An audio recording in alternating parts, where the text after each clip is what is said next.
नमस्कार. महाराष्ट्रातील विविध क्षेत्रातील बातम्या झटपट आपल्या मोबाईलवर पाहण्यासाठी लगेचच सबस्क्राईब करा राष्ट्रशक्ती लाईव्ह न्यूज आणि सोबत बेल आयकॉन प्रेस करायला विसरू नका. तुम्ही बघितलेलं आहे कुठल्याही परिस्थितीमध्ये या शाहू फुले आंबेडकरांच्या महाराष्ट्रामध्ये अशा प्रकारच्या घटना कदापि महायुतीचं सरकार खपवून घेणार नाही.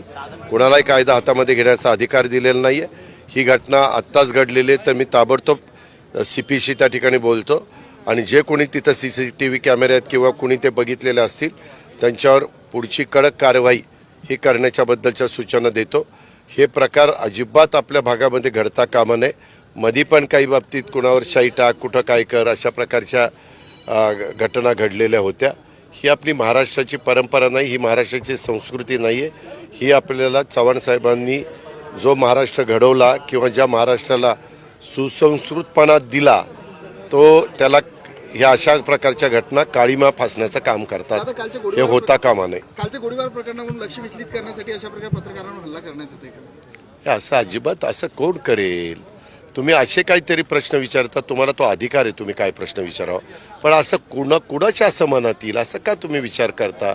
निगेटिव्ह विचार काढायचं सोडून द्या, निगेटिव्ह प्रश्न विचारायचं सोडून द्या. आपण पॉझिटिव्ह राहू ना. आपण सगळे आज देशाचे पंतप्रधान एवढं त्या ठिकाणी रात्रंदिवस काम करतायत, देशाला पुढे नेण्याचा प्रयत्न करतायत, सतत चांगली भूमिका मांडण्याचा प्रयत्न करतायत. अशा वेळेस आपण पण त्या सकारात्मक विचार करावा असे माझी विनंती आहे.